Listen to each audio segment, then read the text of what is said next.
سلام و درود بیکران خدمت شما دوستان عزیزم. امیدوارم که تنور دلتون گرم و ایام به کامتون باشه.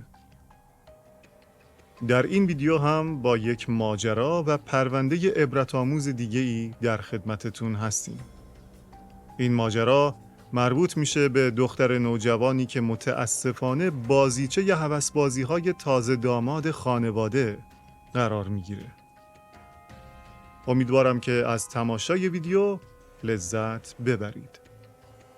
ماجرای این ویدیو بر اساس واقعیت می باشد. پس با ما همراه باشید. داماد بی‌صفتی که نیمه شب به خواهرزنش تجاوز کرد. رسیدگی به این پرونده از 2 سال قبل با شکایت یک دختر نوجوان به نام آتوسا آغاز شد. وی که همراه پدرش به پلیس آگاهی تهران رفته بود، از شوهر خواهر بزرگش به نام افشین شکایت کرد و از جنایت سیاه وی پرده برداشت. دختر نوجوان در تشریح شکایتش چنین گفت: چند روز قبل پدر و مادرم به سفر رفتن و من و خواهر کوچکترم به خونه خواهر بزرگم به نام آناهیتا که به تازگی ازدواج کرده بود رفتیم. اما اونجا شوهر خواهرم به من تجاوز کرد و منو مورد آزار و اذیت قرار داد. با این شکایت دختر نوجوان به پزشکی قانونی معرفی شد و وقتی کارشناسان این سازمان آزار و اذیت و تجاوز و همچنین ضرب و جرح وی را تایید کردند، تازه داماد 30 ساله بازداشت شد. وی در حالی که منکر این جنایت سیاه بود و می‌خواست با دروغگویی‌هایش خودش را بیگناه نشان دهد، در شعبه 11 دادگاه کیفری 1 استان تهران پای میز محاکمه ایستاد. در ابتدای جلسه پدر آتوسا که در دادگاه حاضر بود روبروی قضات ایستاد و گفت: مدتی قبل من و همسرم برای شرکت در جشن عروسی یکی از اقوام به شهرستان رفتیم. اما چون آتوسا و دختر کوچکترم مدرسه می رفتن نتونستیم اونا رو با خودمون ببریم. دختر بزرگم آناهیتا به تازگی ازدواج کرده بود، بنابراین من و همسرم تصمیم گرفتیم آتوسا و دختر کوچکترمون رو به خونه خواهر بزرگشون آناهیتا و همسرش افشین بفرستیم تا در مدتی که نیستیم اونا مراقب دخترمون باشن. پدر آتوسا ادامه داد: ما 2 روز بعد از سفر برگشتیم و رفتیم دنبال دخترها و همگی برگشتیم خونه خودمون. اما من و همسرم متوجه رفتارهای عجیب آتوسا شدیم. به نظر می رسید که آتوسا حال روحی خوبی نداره. افسرده بود و گاهی اوقات به شدت پرخاشگری می کرد و از اتاقش بیرون نمی اومد. حتی وقتی صحبت از رفتن به خونه خواهر بزرگترش می شد، وحشت سر تا پاشو می گرفت و این من و مادرش رو خیلی متعجب کرده بود. اما وقتی آثار ضرب و جرح روی بدن دخترم رو دیدم باعث شد که به ماجرا مشکوک بشم. بنابراین از همسرم خواستم تا هر طور شده با آتوسا صحبت کنه و علت تغییر رفتارش رو بفهمه. بعد از چند روز آتوسا حرفهایی به زبون آورد که دنیا دور سرم میچرخید و زندگیمون رو سیاه کرد. اون به مادرش گفته بود که دامادمون افشین بهش صدمه زده و آزارش داده و به زور بهش تجاوز کرده و حتی اونو کتک زده و تهدید کرده. پدر آتوسا در حالی که خشم و نفرت در چهرهش فریاد میزد ادامه داد: من اول حرفای دختر نوجوانم رو باور نکردم، اما وقتی آثار کبودی روی بدنش رو نشونم داد و گفت که افشین کتکش زده و با تهدید اونو مجبور کرده تسلیم خواسته های شومش بشه، به پلیس آگاهی رفتم و از دامادم شکایت کردم. من برای دامادم درخواست اشد مجازات رو دارم چون زندگی 2 دخترامو تباه کرده. بشنوید ماجرای این جنایت سیاه رو از زبان آتوسا. دختر نوجوان که ترس در چشمانش موج میزد در جایگاه ایستاد و در تشریح ماجرا به قضات چنین گفت: اون روز من و خواهر کوچیکم مهمان خونه خواهر بزرگم آناهیتا بودیم. اون شب سیاه خواهر کوچیکم زودتر خوابید و خواهر بزرگترم با اصرار شوهرش به حمام رفت.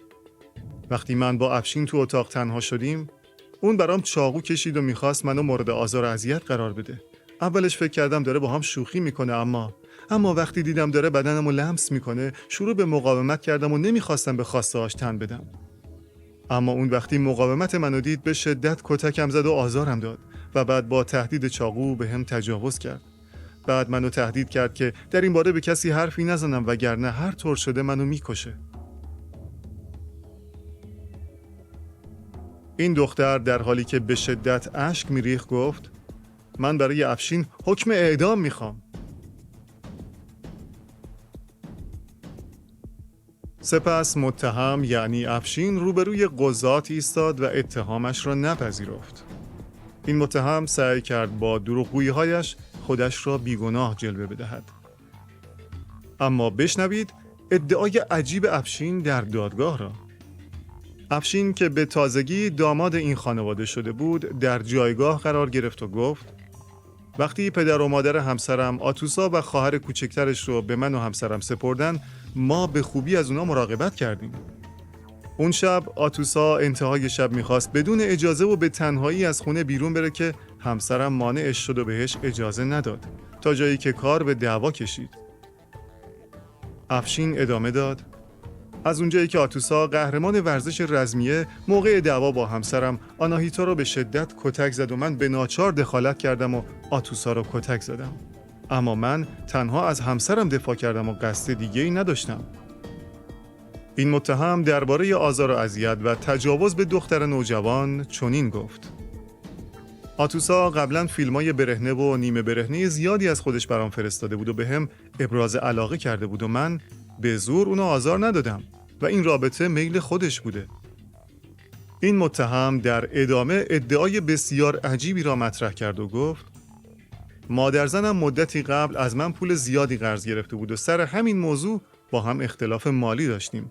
گمان میکنم به خاطر همین اختلاف مالی خانواده همسرم یک چنین موضوعی رو علیه من مطرح کردن تا پول منو بالا بکشن و پس ندن. اما در نهایت قضات چه حکمی برای این داماد شیطان صفت صادر کردند؟ در پایان جلسه قضات وارد شور شدند و با توجه به مدارک موجود در پرونده تازه داماد را به اعدام محکوم کردند.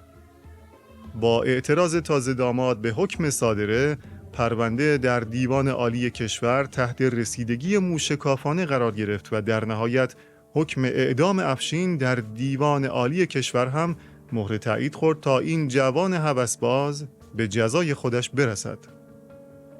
و به این ترتیب تازه داماد شیطان صفت در لیست سیاه اعدام قرار گرفت. بله دوستان، این بود سرنوشت جوانی که متاسفانه اسیر نفس و هوا و هوس شد و به امانتی که بهش سپرده شده بود خیانتی بزرگ کرد و انسانیت را زیر پا گذاشت. دوستان نازنینم، ممنونم که افتخار دادید و تا پایان ویدیو همراه ما بودید. امیدوارم که از تماشای ویدیو لذت برده باشید و باشد که این مطالب درس عبرتی باشد برای ما. دوستان عزیز، لایک کردن شما باعث دلگرمی و انگیزه بیشتر ما میشه. لطفاً نظرات ارزشمندتون رو برامون کامنت کنید. شما عزیزان دل رو به خدای مهربان و بزرگ میسپارم. دلتون شاد، لبتون خندون، حق نگهدارتون.